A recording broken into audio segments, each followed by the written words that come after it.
everyone. Good morning. I want to discuss with us on a topic titled Resist the Slave Mind. Resist the slave mind. In this world, we have two types of mindset. The mindset of a king and the mindset of a slave. Even many thousand years ago, it has always been like that.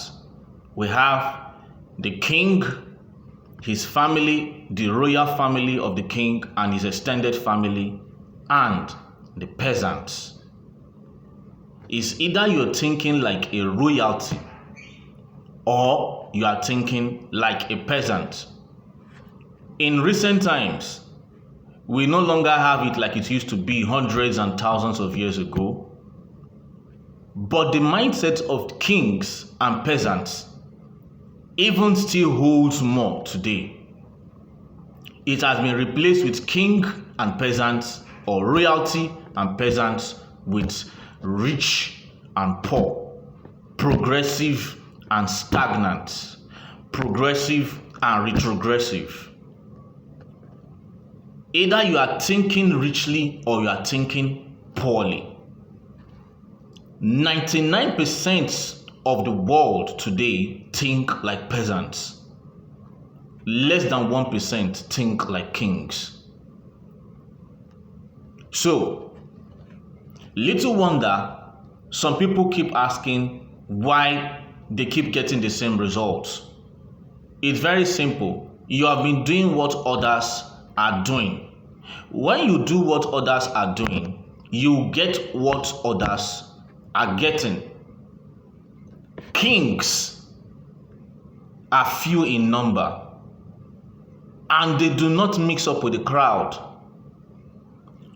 If you want to become a king, if you want to enjoy a royalty lifestyle, you have to first of all have the mindset of a royalty. You need to first have the mindset of a royalty and resist the slave mind. Resist the mindset of a peasant.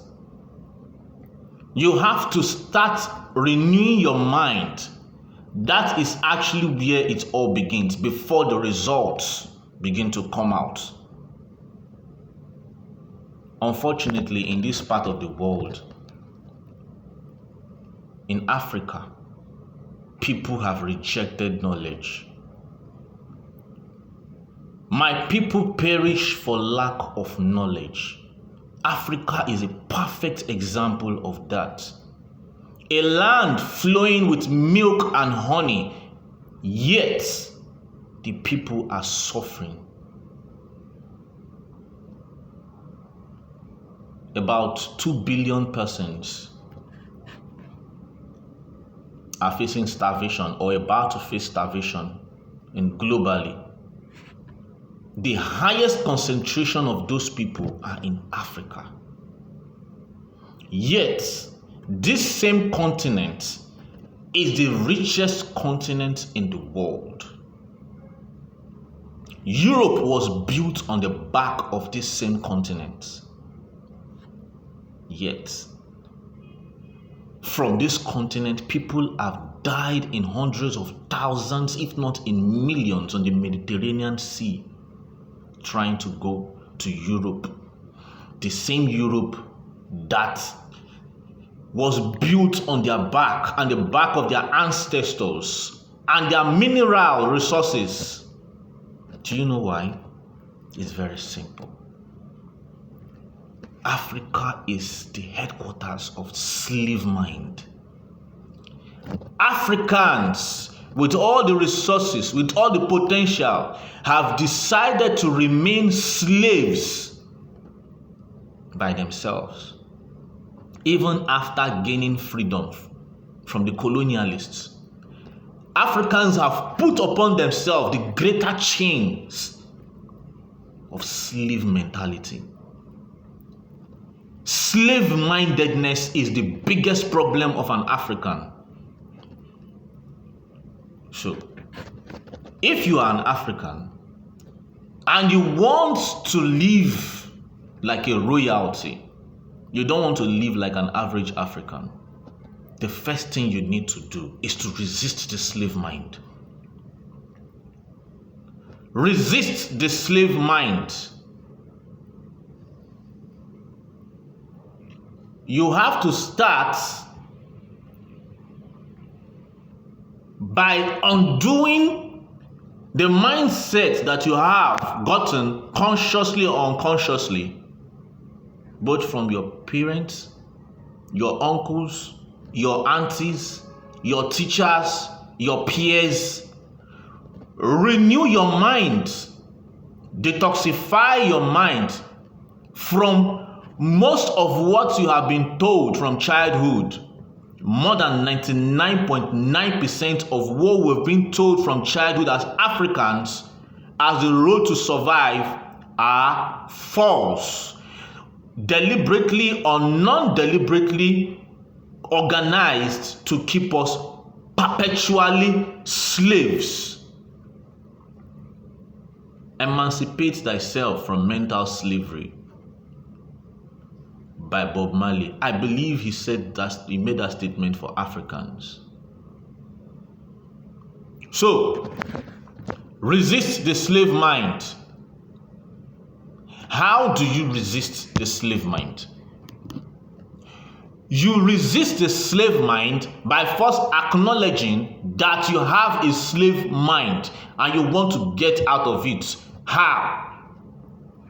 Knowledge. My people perish for lack of knowledge. So, if you want to avoid perishing, you have to go for knowledge. How do you get knowledge? Go for books. Read books. Make new role models, mentors. Start following them up on YouTube, TikTok, Instagram, Facebook. Read up their posts. Watch their videos, read their books. Start with positive thinking books that will change the way you think. I started with the likes of Napoleon Hill, Think and Grow Rich, The Power of Positive Thinking by Norman Vincent Peale, the books Brian Tracy's book, John Mason's book, John Maxwell's book. I started reading them. I voraciously ate up these books. And I kept thinking about them and they started renewing my mind. Robert Kiyosaki says, don't say, I can't. Say, how can I? Because when you say, I cannot, you have shut the doors of your mind. When you ask, how can I? You have opened your mind to possibilities. Books like that will open your mind, will clear off those slave-mindedness of no possibility to a world of possibilities. Then you go into books, business books, entrepreneurial books. For about 2 to 3 years, I kept voraciously consuming every book I can lay my hands from an author, Robert Kiyosaki. I read Rich Dad Poor Dad. First of all, I read Richest Man in Babylon by George Clason. And George Clason made me to understand that the road to riches is not gotten from the pieces of paper offered in university as a university certificate. It's just to put meal on your table. For you to become wealthy, for you to enjoy a life of freedom, you need to have financial knowledge, financial education. That is what I got from George C. Clason. There are many other points made in that book. Go and read that book. Stuff thy purse to fattening. That's one of the points he made in that book. Save.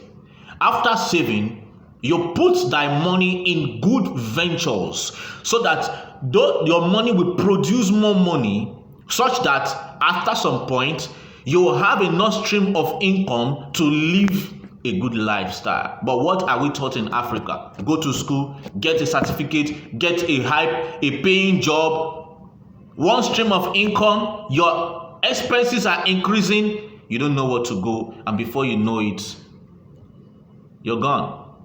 You pass the same baton to your children. Read books, business books, philosophical books, historical books. Follow role models, those who are already there. It was Isaac Newton that said, if I shall see further, it is because, or if I see further, it is because I stand on the shoulders of they who were there before me. I read the book, The Art of the Deal by Donald Trump, and I was bamboozled. Donald Trump gave a step-by-step account of how he left his father's thriving business in the Queens, even as a millionaire son, the son of a millionaire, and came to Manhattan, where he decided to strike out on his own from the age of 27, from a one-studio room apartment in Manhattan, New York, and pursued his first deal for 8 years until he struck gold. And today, he is one of the richest real estate investors in the world. According to Forbes, he's among the 300 richest persons in the world. I have followed Grant Cardone, one of the top salespersons in the world today, on his story on how he came out of 9 years of drugs, consuming drugs, and decided to clean up. And today, Grant Cardone is one of the best-selling authors and salespersons in the world. Use that time that most people waste on the social media, Instagram, doing nonsense on TikTok, following trending nonsense. Invest that time on following people. The nuggets that come from them on a daily basis will form great seeds which will grow into big trees, yielding forth good fruits in your life.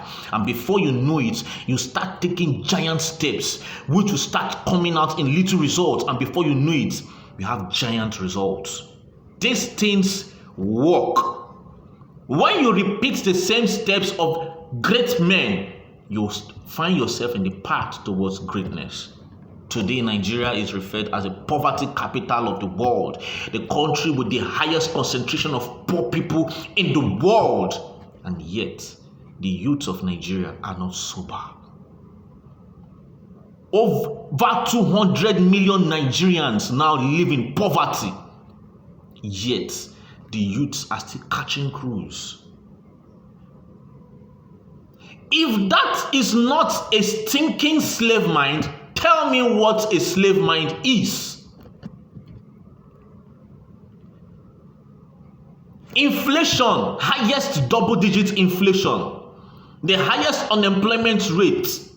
A loaf of bread is 8,000 naira. A dollar is 1,000 naira. A liter of fuel is 600 naira. Yet, the youths of Nigeria are still comfortable. The only thing they think about is to japa. A peasant will always be a peasant until that peasant decides to go for freedom. You can still be in Nigeria and enjoy financial freedom, but you have to first resist the slave mind.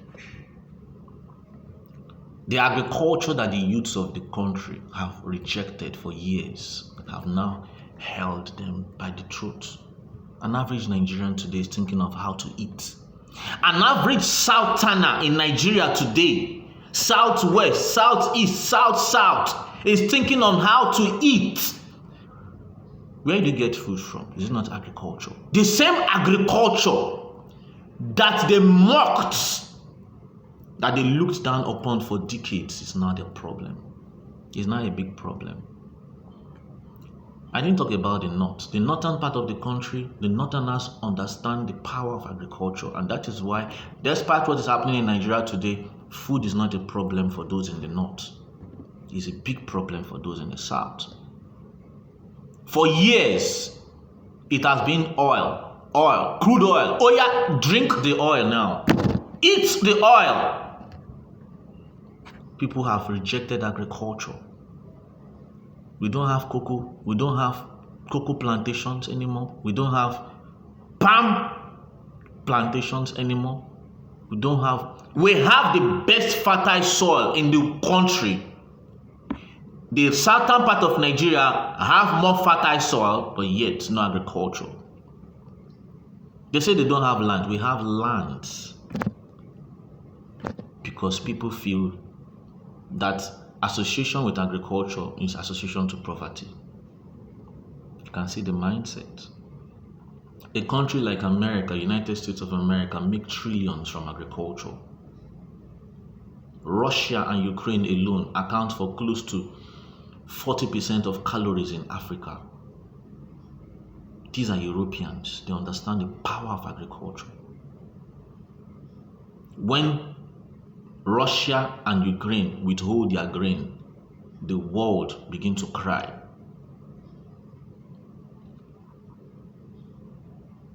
In Nigeria, there was a time when if you are a farmer and you approach a lady, she will turn you down because she have a slave mindset. Farming means poverty. 99% of males in Nigeria think like peasants. 99.999% of females in Nigeria think like peasants. And that is why Nigeria is where it is today. That is one of the reasons. Nigerians are wondering why they are financially broke and in pressure. But they never realize that it is because of their mindsets. An average Nigerian thinks that is by degrees. I keep asking, the Chinese who build these roads, who you import from, how many degrees do they have? A degree is good, but when it's all about degrees and you're not doing anything, an average Nigerian will go and learn a new program, no practicals, no knowledge, nothing. All you'd want is just to get a certificate, pile of certificates. Certificates don't bring results.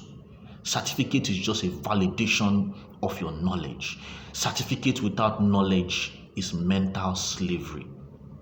You are preparing yourself to become a slave to those who have the know-how and who know how to produce results. So,